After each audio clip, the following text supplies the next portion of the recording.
York, this is Democracy Now! My name is Emilio Gonzalez Ayala. I'm a pulmonary and critical care specialist in El Paso, Texas. We're going to be discussing the surge in numbers of COVID-19 cases we're seeing here in town, as well as the overstretched resources we're dealing with in the hospitals with the limited amount of nurses, respiratory therapists, and physicians we have. Over 1,700 people died Tuesday in the United States from COVID in the deadliest day of the pandemic in 6 months. We go to El Paso, Texas, where authorities have set up 10 mobile morgues. Then to North Dakota, the deadliest state in the world for COVID. We'll look at how the virus has devastated Indian country. Black Americans and Latinos are 3 times as likely to contract COVID as others and more likely to die. Native Americans are more than 4 times as likely to be hospitalized as others. We'll speak to members of the Standing Rock Sioux tribe in North Dakota, the Oneida Nation in Wisconsin, and a Navajo activist in Arizona. We'll talk about COVID and the unprecedented voter turnout of Native Americans. All that and more coming up.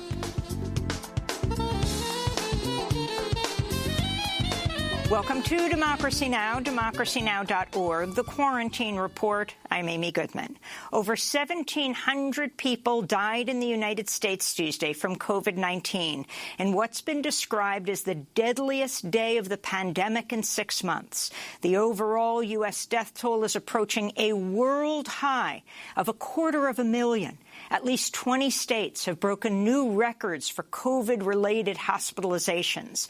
In news from Washington, D.C., 87-year-old Iowa Senator Chuck Grassley has tested positive for COVID-19. He's the oldest Republican in the Senate. He's its president pro tem, making him third in line for the presidency. Grassley spoke from the Senate floor without his mask on Monday. During Monday's Senate session, Ohio's Sherrod Brown blasted Republicans for their wanton disregard of basic coronavirus protection measures and asked Alaskan Senator Dan Sullivan to wear a mask while he presided over the chamber. I'd start by asking the presiding officer to please wear a mask as he speaks, and people below him are, I can't tell you what to do, but I know that the behavior... I don't wear a mask when I'm speaking, like most senators. Well, most senators... So I'll put it back on, but I don't need your instruction from... I know you don't need my instruction, but there clearly isn't much interest in this body in public health. We have a president who hasn't shown up at the coronavirus task force meeting in months. We have a majority leader that calls us back here to vote on an unqualified nominee and at the same time to vote for judge after judge after judge, exposing all the people who can't say anything, I understand, the people in front of you and the presiding officer, and expose all the staff here. In medical news, the FDA has authorized the first at-home coronavirus test. The nasal swab requires a prescription and can produce results in about half an hour. President Trump has fired a top election security official at the Department of Homeland Security just days after he publicly rebuked Trump's claims the election was rigged. Christopher Krebs served as the director of the Cybersecurity and Infrastructure Security Agency. Last week, the agency released a statement describing the 2020 election as, quote, the most secure in American history.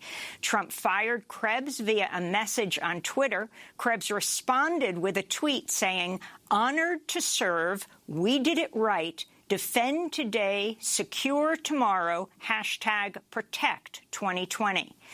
House Speaker Nancy Pelosi called the firing a dangerous and shameful charade. Krebs' deputy, Matt Travis, has also been reportedly forced out of his job. In Michigan, election officials in the state's largest county certified Joe Biden's victory Tuesday night after a dramatic reversal. The 2 white Republicans on the Wayne County Board of Canvassers initially blocked certification, saying they did not want to include votes from Detroit, which overwhelmingly supported Biden. President Trump then took to Twitter to praise the Republican effort, saying, quote, "Having courage is a beautiful thing. The USA stands proud." Reverend Wendell Anthony, the president of the NAACP in Detroit, criticized the Republican efforts to disenfranchise votes in Detroit. You have extracted a black city out of a county and said the only ones that are at fault, at an issue, is the city of Detroit, where 80% of the people who reside here are African Americans. Shame on you. Shame on you. You are a disgrace as relates to the ability to have a free and impartial election in this nation. Ned Stabler, a vice president at Wayne State University in Detroit, also criticized the Republicans on the Wayne County Board of Canvassers.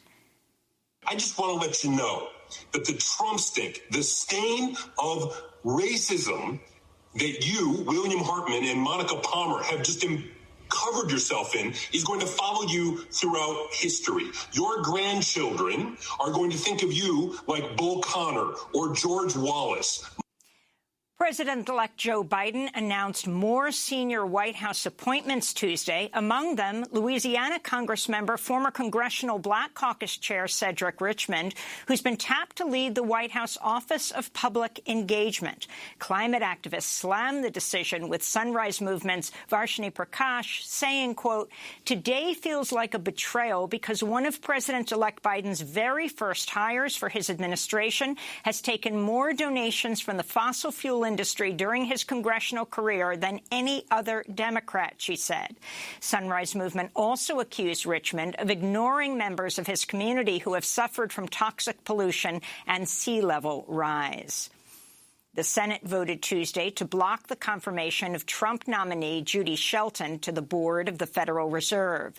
The 47-50 vote came after two Republican senators missed the vote, Chuck Grassley, who has COVID-19, and Florida's Rick Scott, who's quarantining after exposure to the virus. And two Republicans sided with Democrats, Mitt Romney and Susan Collins. Lamar Alexander was not present for the vote. Majority Leader Mitch McConnell changed his vote to no, a procedural maneuver that gives him the chance to bring her nomination up again later. Shelton's criticized the Fed's independence and has advocated returning to the gold standard, a controversial monetary system where the value of the dollar would be directly linked to gold. She's also been condemned for changing her views to line up with Trump's and for regularly scheduling press interviews at the Trump Hotel. As Secretary of State Mike Pompeo is scheduled to visit an illegal Israeli settlement in the occupied West Bank this week, over 40 House Democrats are calling on him to condemn the illegal demolition of the Bedouin community of Kirbeth Hamza in the Jordan Valley by Israeli forces earlier this month, which left dozens of people homeless. The effort was led by Wisconsin Congressmember Mark Pocan, who said in a statement, quote, "There is no excuse for the de facto annexation of Palestinian land, and America cannot remain silent in the face of these human rights abuses any longer." The Iranian government's warned of a crushing response if the Trump administration strikes Iran's main nuclear site or attacks any of its allies in the region in the last 2 months of Trump's presidency. The New York Times reported this week Trump may still be looking for ways to attack Iran, despite advisors warning him a strike could escalate into a bigger conflict. Ethiopian Prime Minister Abiy Ahmed is rejecting international pleas to end Ethiopia's 2-week-old conflict and said military operations in the semi-autonomous northern state of Tigray are entering their final phase. Hundreds of people have died since Ethiopian troops began the attack on Tigray November 4th. More than 25,000 refugees have fled into Sudan. In Mexico, a group of 120 indigenous Otomi families have indefinitely moved into the Mexico City offices of the National Institute of Indigenous Peoples to demand an end to continuous government violence and neglect during the coronavirus pandemic and beyond. The occupation has been in place since Indigenous Peoples Day and is being led by Otomi women who are calling on the government to immediately meet their needs, including food security and access to health care, work, education, and housing.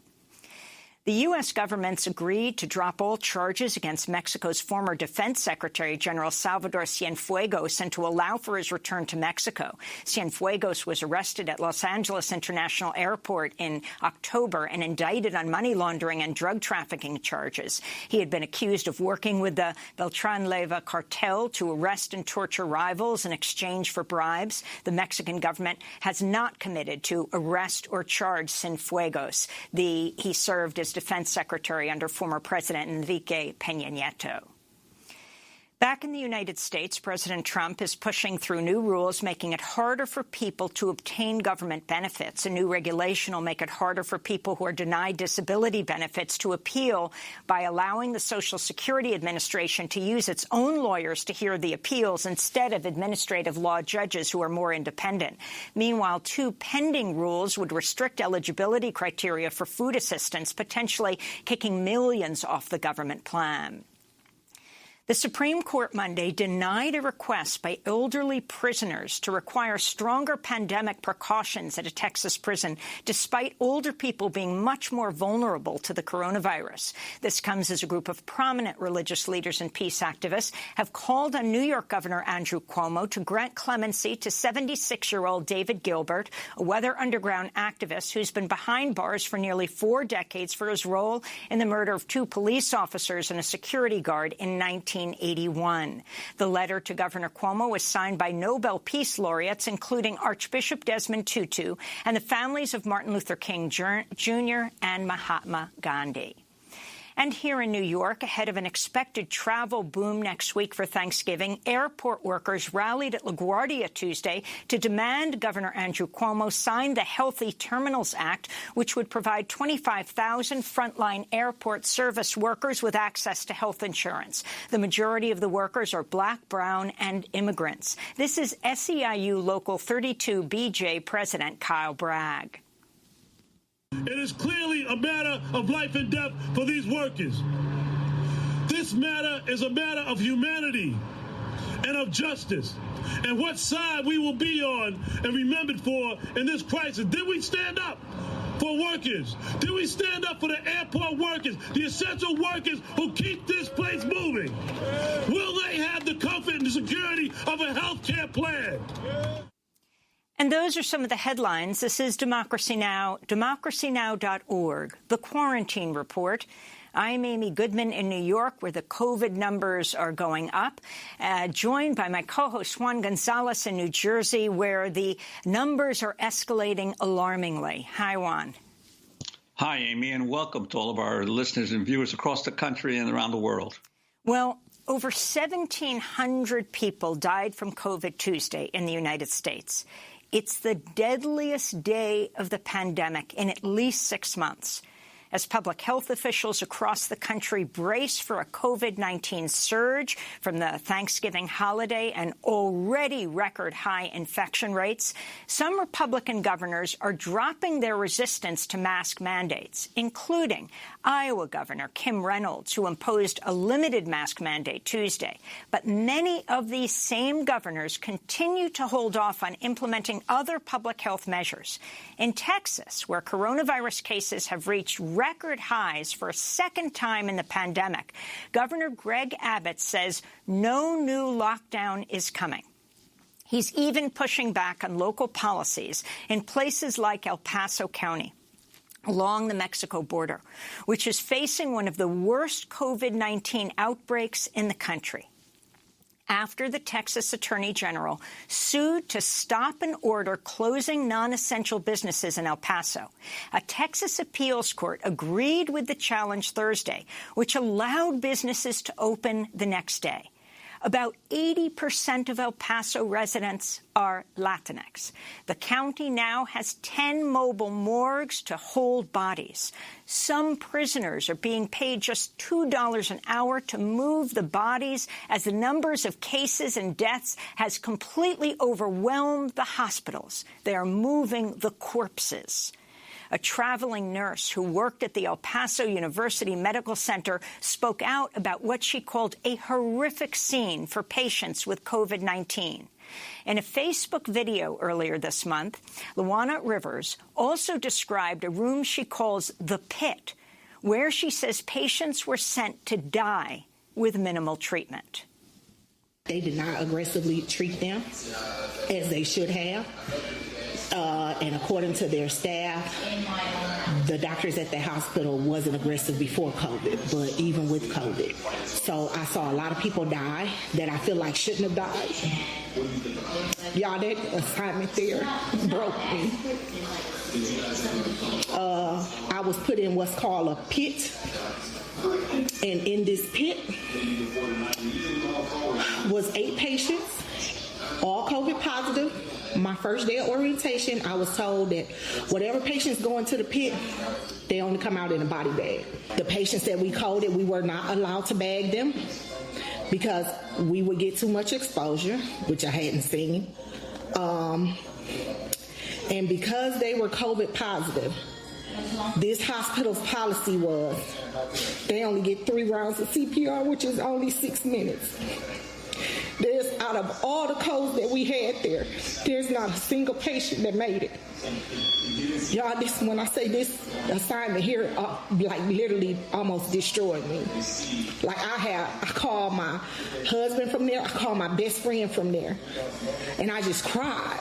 And I just said, what I'm seeing here is just not right. That's visiting nurse Luana Rivers describing a hospital in El Paso. Well, for more, we go to El Paso to speak with Dr. Emilio Gonzalez Ayala, a leading pulmonary disease and critical care specialist. Thanks so much for taking the time, Dr. Ayala, to speak to us today. If you can start off by describing the situation in El Paso, so extreme that the county administrator tried to put major restrictions in El Paso, and the governor prevented them from being implemented? Yeah, unfortunately, we've been facing these decisions by the government of the state. And obviously, as you mentioned before, the mandate to close non-essential businesses has impacted us in a significant way because we continue to see the surge of numbers in the hospitals, in the ERs throughout the city. And we're at capacity. We're beyond the limit where we can continue to admit to the hospital patients that come in critically ill, and we're flying them out directly from the ER to other hospitals in the state where they can be admitted and treated. We are keeping a large number of intubated, mechanically ventilated patients in the ER waiting for beds to open in the ICU. But sometimes these patients are too unstable and too critically ill to continue waiting there. So we need to make space for them by either moving the stable patients in the ICU or flying out the stable ones that are in the ER. And Dr. Gonzalez, I wanted to ask you about also the situation in Juarez, which is off across the border, right across the border. It's often called the sister city of El Paso. It's actually, some people would argue that El Paso is actually a suburb of Juarez, which is such a much, much bigger city. Your sense of how the close relationship between these two cities has affected the COVID pandemic one way or the other? Well, it's the same city in essence. It's called the Metroplex, Juarez, El Paso.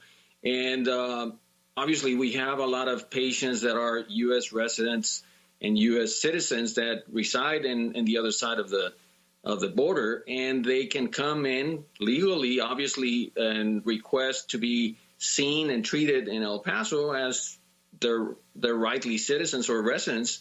And obviously, we're seeing those patients come across the border. That impacts also our ability to continue to treat patients in the hospital. And they're at capacity as well. There's no place in Juarez, no hospital in Juarez that has available beds. So it's the same situation in essence. Dr. Gonzalez, sorry, go ahead. And this whole issue of the refusal of state officials to allow the municipality and the local officials to implement the kinds of restrictions on public gatherings and that you want to have. What's the impact of that on your being able to curb the pandemic? Well, obviously, we are not going to be able to curb that surge in numbers without those mandates. Obviously, we're entering the influenza season, and we already are seeing patients presenting with both infections, with influenza and with COVID. Obviously, that doesn't help at all. We're pleading with the public to avoid visiting or bring in visitors during the holidays. Thanksgiving is in the next couple of weeks. We're asking them not to relax precautions and to avoid getting even their neighbors into their houses to celebrate. I think if we want to continue to celebrate these holidays next year, we need to sit out this one. Can you talk, Dr. Gonzalez-Ayala, about the rationing that we're hearing? We're hearing that the county judge, Ricardo Samaniego, has said that care is being rationed in El Paso hospitals. And can you talk about what that traveling nurse said, the horror of nurses working in the pit, leaving doctors not being able to go into that area or not going into that area, people just being left to die, and then prisoners being paid something like $2 an hour to move corpses. We're talking 10 mobile morgues that have been set up, all of this. So I am in private practice. Although I have privileges at University Medical Center, I don't practice there. So I cannot speak to the situation at UMC. I haven't been there in a while. I am familiar with the Facebook video that this nurse posted. I know my colleagues in UMC and Texas Tech University Health Sciences Center, which staffs that hospital, very well. And I'm not sure that I can fully believe that account. These are very humane, very ethical, very professional physicians. I don't see that really happening. I doubt it, but I haven't been there. I can tell you that care is not being rationed in the private hospitals where I practice. Yes, we're overstretched. We are having to receive help from FEMA with physicians, nurses, respiratory therapists, nurse practitioners. We're grateful that we're receiving this help to staff the hospitals and continue to deliver the care that we alone, the people that live here in El Paso, the physicians that work here in El Paso, cannot provide on our own without that help. But we are not rationing care. I mean, we're limited by the number of beds we have available, but we're not deciding who lives and who dies. And that would be unethical and illegal. So I don't see that happening at this point in the facilities where I practice. And Dr. Gonzalez, I wanted to ask you about as a frontline worker facing this pandemic, not only the problems that you see at the state level, but also at the national level, when you find that the White House itself often makes contradictory statements to those of the health professionals at the Centers for Disease Control and the National Institutes of Health. Your sense of what the impact of these mixed messages from the political leadership has, the impact it has on your ability to work on the front lines? Well, I think that the medical community has better judgment and understands that when, for example, Dr. Fauci speaks, he speaks with the truth. And I think we mostly follow his advice. He's an authority not only in the country, but worldwide. And even though we have a lot of political coming out from Washington, for the most part, what comes out of Dr. Fauci and most of what the CDC puts out is good advice, and we tend to follow it for the most part. When I hear this political messaging, I filter out what doesn't make sense to us from a scientific or medical standpoint. Can you talk, Dr. Gonzalez-Ayala, about Thanksgiving and what this means for El Paso? What message are you putting out right now? And also, if you could talk about being a pulmonologist and what that means, the kind of deadly combination, if you could talk more about the flu as well as COVID. Well, the message we're trying to send again is, please, to everybody, avoid celebrating in person. It sounds terrible. It sounds like a draconian measure, but we're asking people not to go and visit anybody. I'm following up with patients that have recovered already from COVID over the last few months in my office via telephone encounters. And I have a lot of patients asking, hey, Dr. Gonzalez, can I go and visit my relatives in Houston or my relatives in California? I'm pleading with them, please don't go anywhere, stay put, even though you already caught COVID and we assumed you have some immunity, you can still catch another, virus. You can catch influenza. Stay put, don't go anywhere, and sit out this holiday so you can celebrate next year. Now, to the question of what it means to be a pulmonologist and dealing with this, I think that it's the experience that I had never been exposed to. We're seeing this go completely beyond the point where we usually see it with the influenza peak in the months of January and February, where we have, yes, a lot of patients waiting for beds in the ER, but never to this extent. It's way beyond. Never seen it before anywhere. And I've worked in Miami, and I worked in Houston, and obviously here in El Paso. I've never encountered these kinds of extremes where we're overrun with patients that are critically ill. Well, Dr. Emilio Gonzalez-Ayala, we want to thank you so much for being with us, leading pulmonary disease and critical care specialist. This is Democracy Now! When we come back, we go from El Paso, which is one of the hot spots of this country, to North Dakota, which currently has the highest COVID-19 death rate in the world. We will talk with a member of the Standing Rock Sioux tribe, and we'll go to Navajo Nation in Arizona, which is now going through yet another lockdown. Stay with us. We can, we will, we are strong together. We can, we will, we are strong together. We can, we will, we are strong together.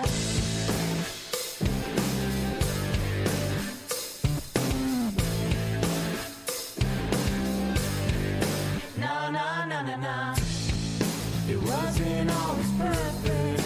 Nothing ever is. Seems like it's been forever since it all began. My hand extends to yours. Meet halfway, a dangerous kind of silence. We shall overcome. We can, we will. We are strong together. We can, we will. We are strong together.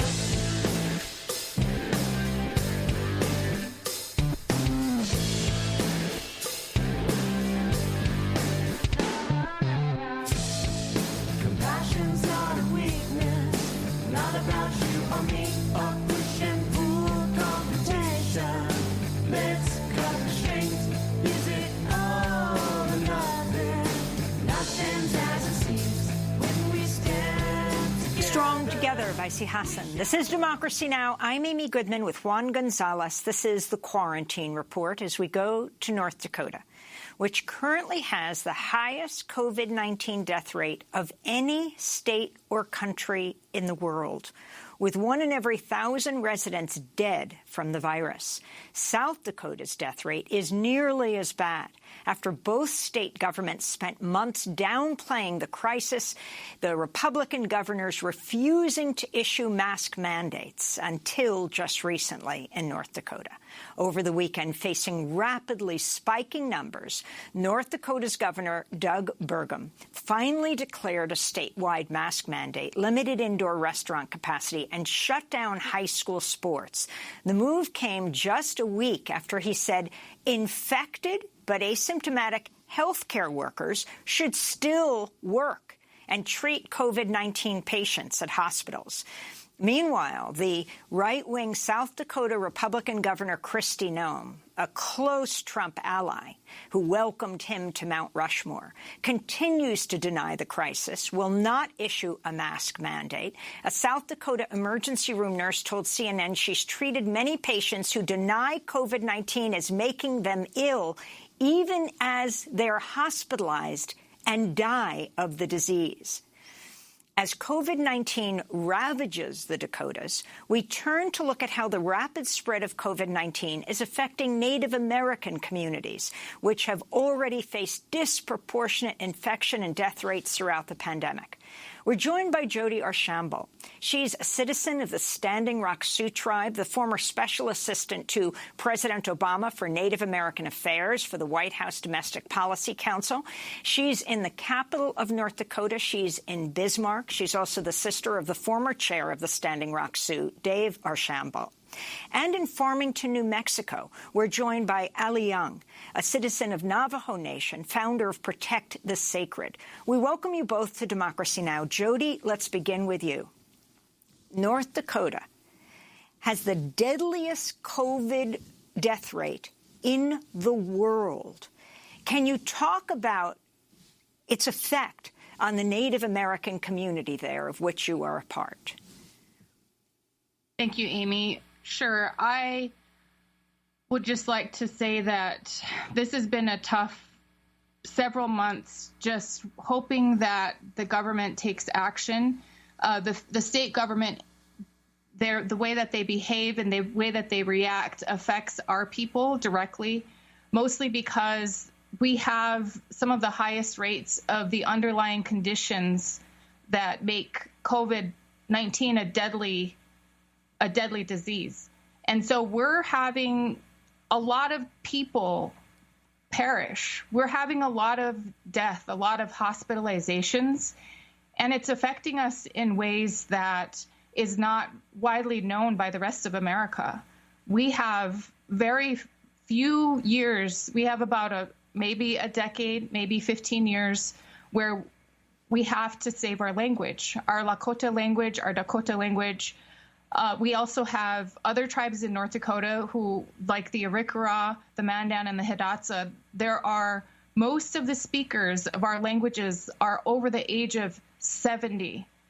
And we don't have very much time to spend with them and learn and protect and revitalize our languages. And COVID-19 has put on an additional layer of risk that is just putting us into a very difficult time. And Jody Archambault, how did it get to this stage, especially in the Native communities of the state? How did the pandemic spread so rapidly in your community? It didn't spread very rapidly at first. As you know, the COVID-19 hit the cities first and hit Seattle and New York City. In North Dakota and South Dakota, we shut down the businesses and took a lot of precautions early on until about May. And North and South Dakota were the first states to open their doors to business as usual. Restaurants, people were shy at first, but at this point, there's a lot of people who have followed the line of thinking that COVID-19 is a hoax or it's some kind of Democrat conspiracy.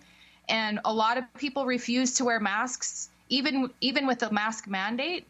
This has all accelerated on the reservations. Reservations or tribal nations such as Eagle Butte, the Cheyenne River Sioux Tribe, and the Ogallala Sioux Tribe, the Sisseton, Wahpeton, Rosebud, they've all installed roadblocks. They've all implemented roadblocks to stop traffic and outsiders from coming on the reservation. And the response to their action to protect tribal members, elders, and the like was for the governor of Nome to torture them and hold them hostage with funding.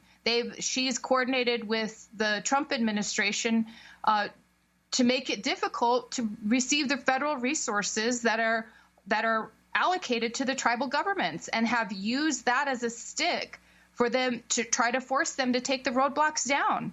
And rather than supporting them and thanking them for trying to address the lack of health services available on the reservation, she's made it more and more difficult for our tribes to protect ourselves.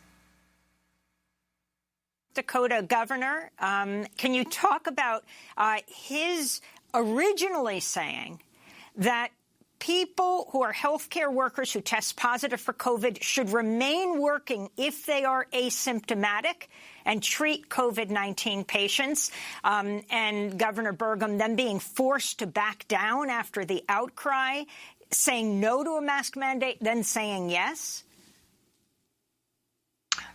I'll just tell you that it's really hard to speak up in North Dakota. The news sources out here don't cover an alternate perspective.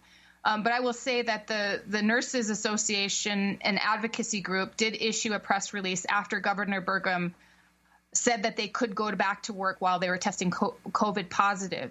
That was last week on Wednesday, and within hours there was a pushback from the Nurses Association. None of the hospitals have taken him up on the offer, and it's ridiculous that the leadership's response to being the worst COVID rates in the world would be to allow nurses to infect other nurses, other doctors, and other patients by coming to work with COVID.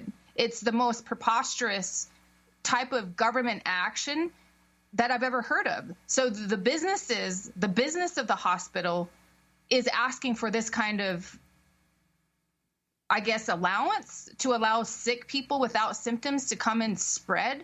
But actually, the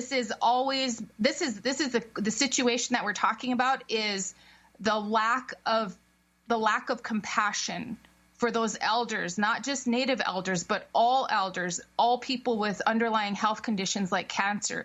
It is an absolute choice, a clear choice to choose profit over people.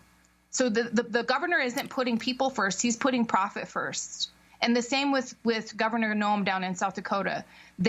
She has been actively asking people to come to South Dakota, come to the second hottest spot in the world, and have your vacation, because we don't care if you wear a mask or not. That's what her response is. And to increase the risk that tribal governments, by forcing them to take down their barriers or trying to force them down, they haven't taken them down. It's remarkable that they're able to stick to that governance decision that is saving lives on the reservations. It's still spreading. It's still spreading on the reservations because there is active commerce between reservations and cities, and so it's getting in. Yeah, I'd like to bring in Ali Young to the conversation, a citizen of the Navajo Nation and founder of Protect the Sacred. Ali, welcome to Democracy Now! Could you talk about the situation in Navajo Nation in terms of COVID, and also maybe comment on the fact that not all Native areas have gaming, but quite a significant percentage do, and often it's the gaming revenues that help provide health services or social services. Could you talk about the impact of the shutdowns on the ability of the Native peoples to provide health services as well? Yeah. Yata, hello, everyone. Thank you for having me. Right now we are seeing another surge in Navajo Nation, as we expected. We, as you all know, we're the #1 hotspot in the country per capita in the spring. And we worked hard to flatten the curve, and we were able to. There was a day where we had 0 reported cases. But recently, because of the spikes across the country, what we've been seeing throughout the nation with some of the rallies, I mean, some of our border towns around here are Trump territory. And so there were rallies that I witnessed. And a lot of our people come into these border towns to do their shopping, because on Navajo Nation, we have like 13 grocery stores. So we have to travel to these territories where they're not wearing masks, and they're not thinking about their neighbors who've been impacted. And then to your point about the gaming industry and in Native communities at Navajo Nation, we have some casinos and hotels as well, and they've all been shut down, and it has impacted us economically and financially. And as far as healthcare, we've had to, I worked on a PSA through Protect the Sacred that called out for medical volunteers. And that's the state that we were in, that we had to make that call out for PPE supplies, medical volunteers, because we just lack all of those resources and funding in our tribal communities when, we're supposed to be guaranteed quality healthcare through our treaties with the federal government. And Ali Young, you've talked about feeling that so many Native elders are suffering as a result of the decades of uranium mining, particularly of pulmonary and respiratory diseases, making them even more vulnerable. We're talking something like over 600 people just on the Navajo reservation have died as of this weekend of COVID. Yes, that is something that I am trying to connect the dots to anyone I speak to, is let's not forget about how the federal government greenlit these companies coming in to extract our minerals on tribal reservations. In Navajo Nation for 30 plus years, we had Peabody up in the northwestern region of Navajo Nation, which was our hotspot within the nation. And a lot of our people up there, the waters and our lands are contaminated by uranium. And our elders had to work through, and even my own uncles, they just shut down last year in 2019.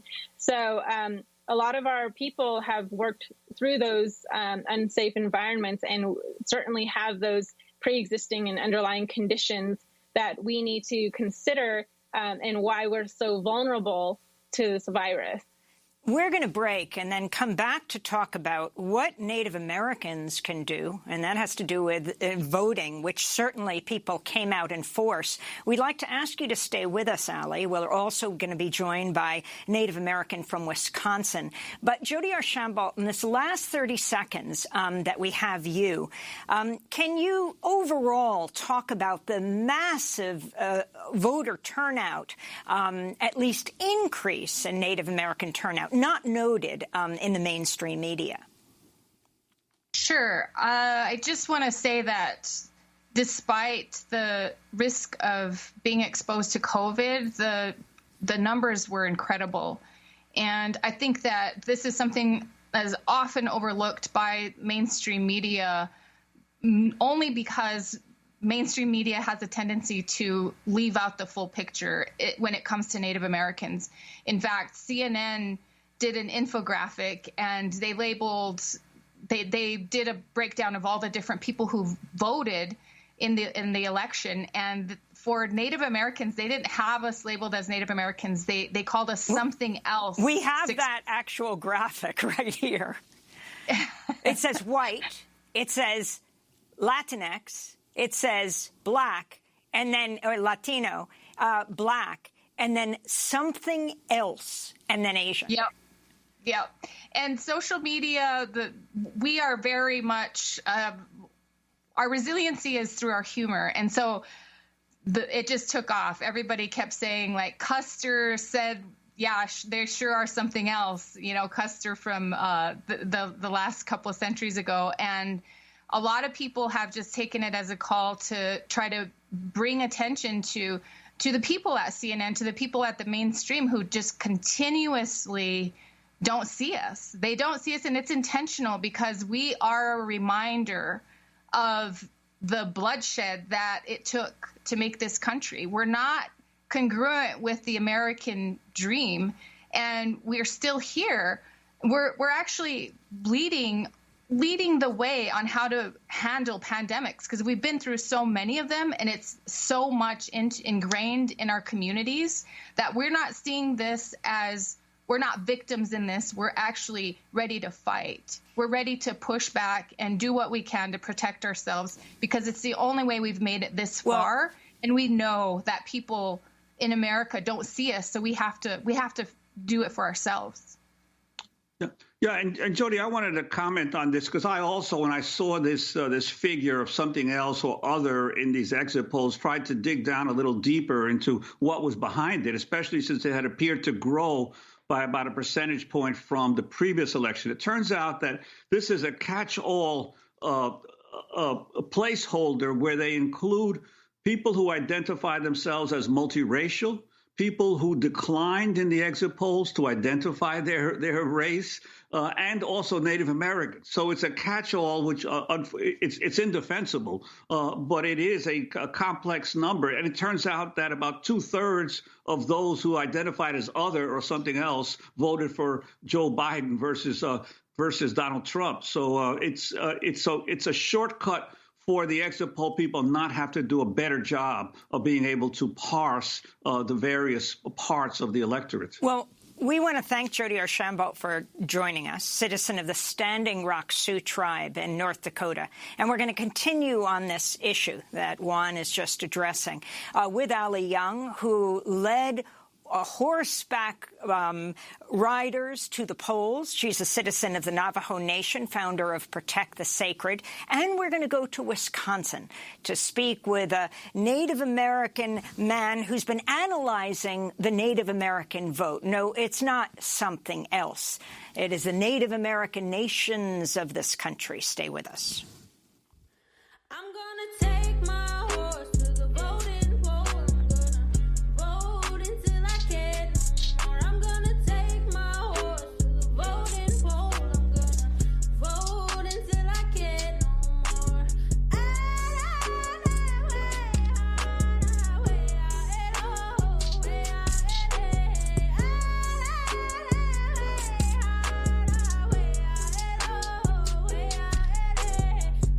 my horse to the voting poll.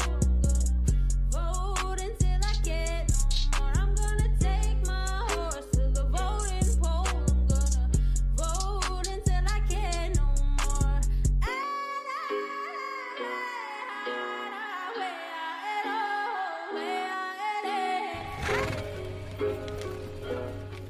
Tia Woods singing Ride to the Polls, a song cover of Old Town Road by Lil Nas and Billy Ray Cyrus. This is Democracy Now! I'm Amy Goodman with Juan Gonzalez as we continue to look at how Native American voters in key swing states helped to turn the 2020 presidential election for Joe Biden due to a massive increase in Native voter participation.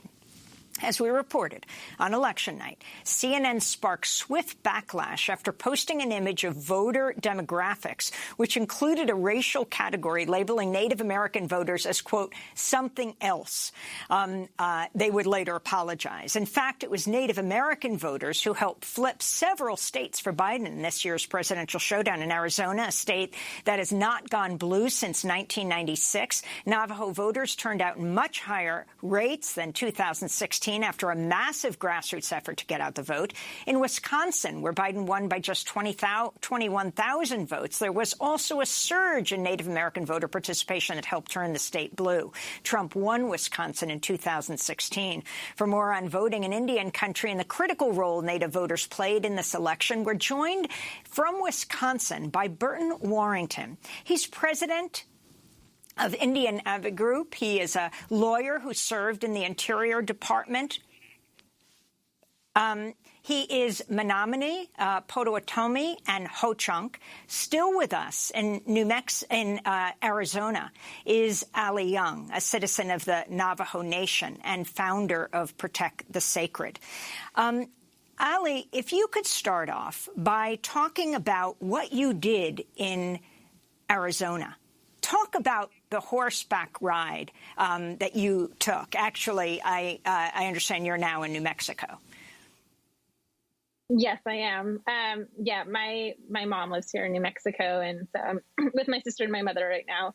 I worked with my father, who lives in Rough Rock, Arizona. Sorry, and we worked together. And I've always voted in Arizona. Sided with my father, and we've always done trail rides. That's our bonding thing. And we've done them throughout Navajo Nation. And this year, when we were thinking about the election, he wanted to do a Biden-Harris trail ride. And when I called him back and thought about the significance of a trail ride and the respect that our people have for the horses, and, you know, as we call it, horse medicine.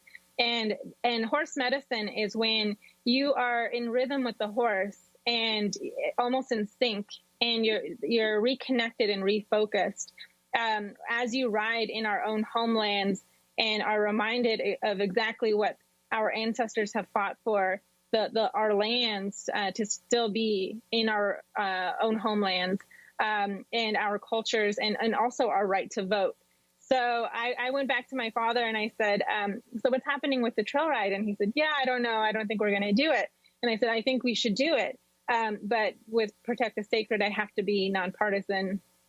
So if it's more of a getting folks out to the polls so that they can cast their ballots, I think we should do that, because at the same time, I think that our Native American youth, I was hearing on the ground that they weren't feeling very motivated to participate in this election, as a lot of other communities of color, because, you know, why continue participating in a system that has never worked for us? It is not working for us. And I wanted to communicate to them that this is an election that we just cannot sit out. You're talking to me, Julie? Keep going, Ali. And so I wanted them to. I often find that our Native youth are, you know, we are more educated than ever. That's why there's this resistance, because, you know, we know our history and what has happened to us historically. And also we're more connected to technology and information than ever. And we're more eager to reconnect to our cultures, and that respect for our ancestors and our elders are still there. And so I wanted to strategize and use that and say, okay, let's find something that will excite our Native youth, that's rooted in our culture, that will also help us reclaim Arizona, because you know, I keep saying that Arizona's indigenous DNA. It is not Republican DNA, as I heard on the news when I was watching about a month before we decided to do trail ride to the polls.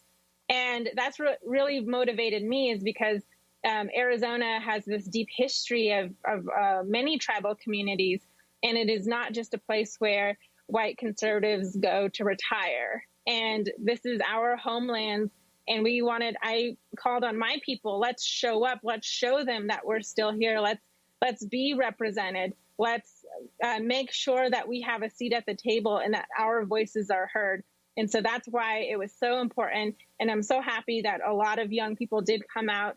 It did excite them. I got so many positive messages from our efforts, and I think it was a positive turnout.